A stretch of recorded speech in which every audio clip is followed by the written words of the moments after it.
In mathematics, we do a lot of modeling, and it's important to recognize certain types of models.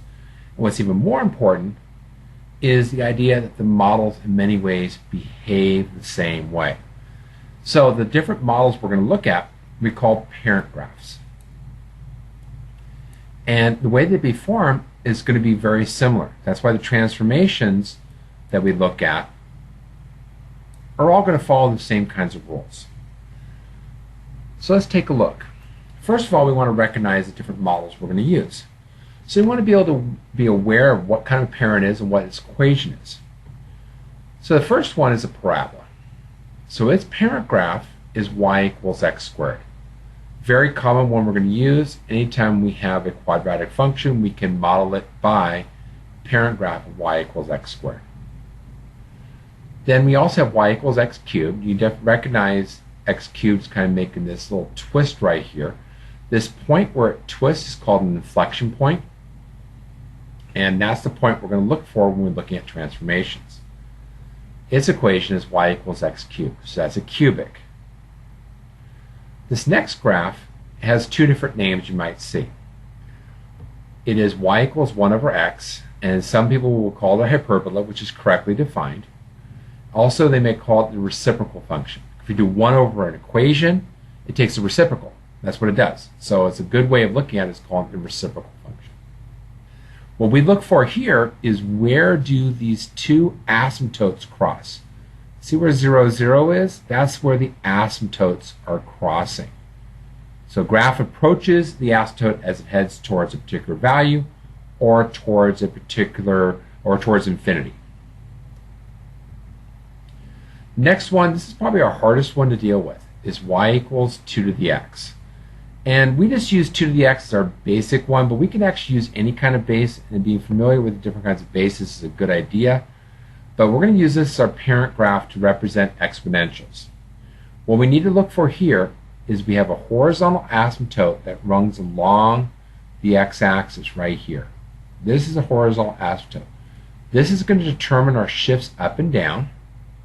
And then you're going to look for this point that's 1 unit above. So see how it crosses at the point 0, 1. This point, we'll try to use this one. This point 0, 1 is kind of our locator point. It's a little misleading because you just got to find out, this determines where the shift left to right is. So my shift up and down, I'm going to look for this vertical asymptote.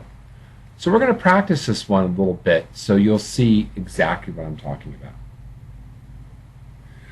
about. The absolute value is probably one of our easier ones to work with because it's really easy to identify the vertex. Just like on a parabola, it's easy to identify the vertex here. And then the next parent graph we're going to look at is y equals the square root of x, which looks like a half a parabola. So it's kind of a half a parabola on its side. Now we're going to have other parent graphs that we'll come across later that we can add to our list, but initially we're going to work with this initial 6. So we're going to take a look at the general forms. So we have these different functions for the parabola. Its general form is y equals a times x minus h squared plus k. Notice the cubic has the same equation except we change the square to a cube. In each one of these things you see an h, a k, and an a. So let's talk about what each one does. So we refer to a as a stretching factor. So if you imagine graphing something on rubber and then stretching it, pulling in the rubber, that's what a does. If a is negative, it flips the graph over. And that's the biggest thing you have to look for initially.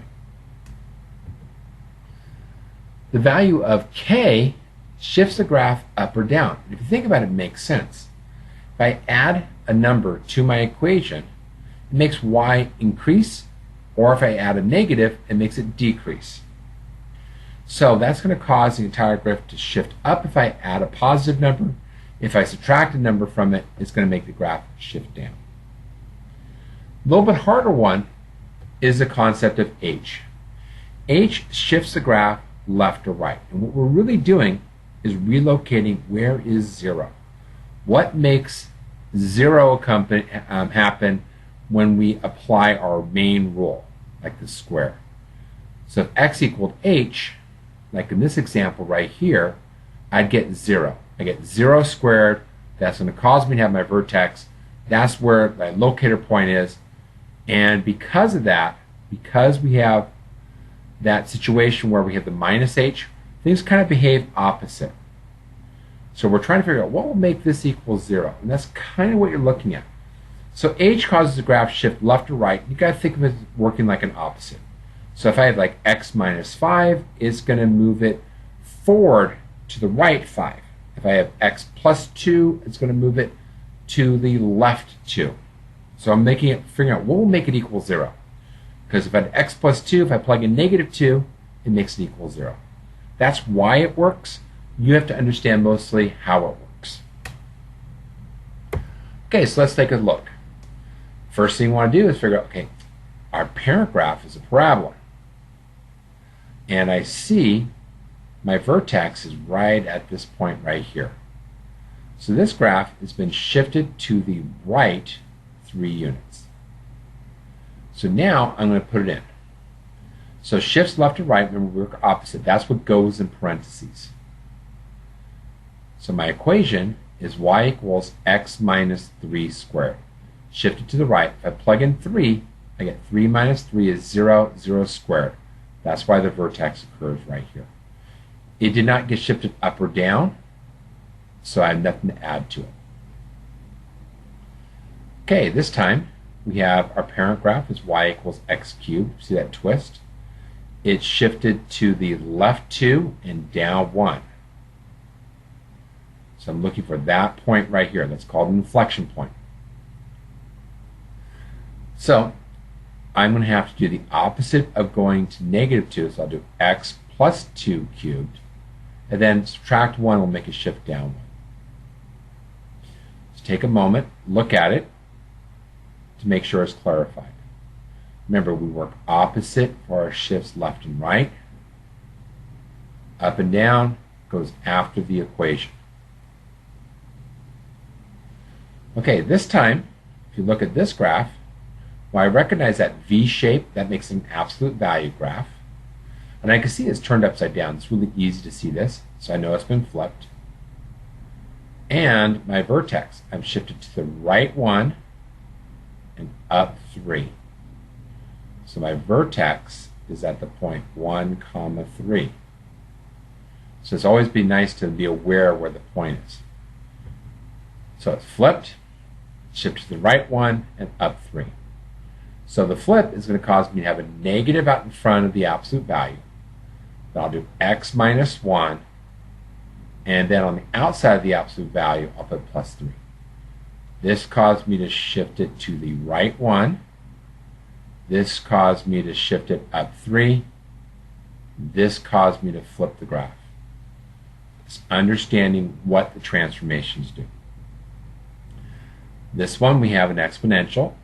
So it's y equals 2 to the x. And I'm looking for where that horizontal asymptote is. So this idea right here, that's what I'm looking for. This means the graph is shifted down 2. Now, to find this idea that's right 3, I look at where is it twisted 1 unit above. Oh, it went to the right 3. That's how you have to look at it. It went 3 units over. That's the hard part about this one. So now I get my equation 2, and this is like having, if you had to put it in your calculator, you would do 2 raised to, in parentheses, x minus 3, and then minus 2. That's the way we'd have to enter it in. Notice the parentheses. This is an implied parentheses. That happens with both y equals 2 to the x and y equals 1 over x. Okay, now watch out. Sometimes it's not as easy to see the flips. So this is a perfect example of one. So right here, what I want to look at, I recognize that my parent graph is y equals 1 over x. And what I want to look for is where these two asymptotes cross. So my parent, 1 over x. Next, I'm going to look at my shifts go. Well, the asymptotes crossed at -4 for the x and -2 for y. So it got shifted to the left 4 and down 2.